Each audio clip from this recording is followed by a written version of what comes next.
Hello गाईस, सुप्रभात, शुभ सकाळ, गुड मॉर्निंग. आज सकाळी मी लवकर उठली आणि सगळ्यात आधी मला माझ्या नवऱ्याने माझ्यावर ऑर्डर सोडली की आज त्यांना डोसा खायचा आहे. म्हणून मी विचार केला की चला, मी काल डोश्याचं तसंही टाकलेलंच आहे, तर आज मी डोसा बनवते.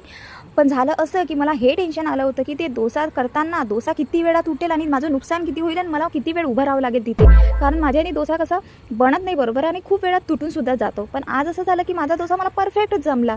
त्याच्यामुळे मला ते हॉटेलमध्ये किंवा ठेल्यावर जसं बनवतात ना, तसं मस्त स्टाईलने बनवायचा विचार होता, वरती वगैरे मस्त आलूची चटणी वगैरे लावून. पण मी म्हटलं एवढा मी उपद्रव तिथं करत नाही, कारण त्याच्यानंतर माझे भांडे पण मला घासायचे होते. आणि तुम्हाला माहिती आहे, इडली डोसा याचे सगळं सामान असतं, त्याचे भांडे किती निघते. खाणारे खातात आणि आपल्याला भांडे घासत बसावं लागते. त्याच्यानंतर मी माझे सगळे कामं केल्यानंतरच इथे खायला बसलेली आहे. पण मला जो सांबार आहे ना, तो जसा हॉटेलमध्ये मिळतो ना तसा नाही जमला. मला त्याची जी टेस्ट आहे खूप आवडते, पण इतका वाईट पण नव्हता बनला म्हणा. म्हणजे बाकीच्यांना आवडला. आणि कसं आहे ना, आपल्या हातचं आपल्यालाच आवडत नाही. असं तुमच्यासोबत पण होते का? मला कमेंट्समध्ये नक्की सांगा. कारण तुम्हीही बनवलेलं तुम्हाला आवडत नसेल, पण समोरच्याला आवडत असेल.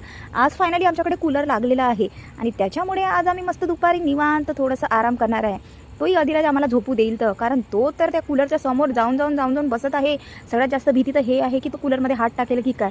त्याच्यानंतर संध्याकाळी मी झाडाला वगैरे पाणी वगैरे टाकलं आणि पाणी पूर्ण खाली सांडलेलं होतं. त्याच्यामुळे तिथे मला पोछा मारणं जरुरी होतं, कारण पायरीवरून कोणीही तिथून गॅलरीतून येणं जाणं करते आणि त्याच्यामुळे कोणाचं नुकसान होऊ शकतं. कारण पाण्यावरून पाय घसरलं की तुम्हाला माहीतच आहे कसं पडते तर, आणि लागते ते त्याच्यापेक्षा माहिती आहे कसं लागते तर. तुमच्यासोबत असं कधी झालेलं आहे का, पाण्यावरून पाय घसरला आणि तुम्ही रपकन पडले?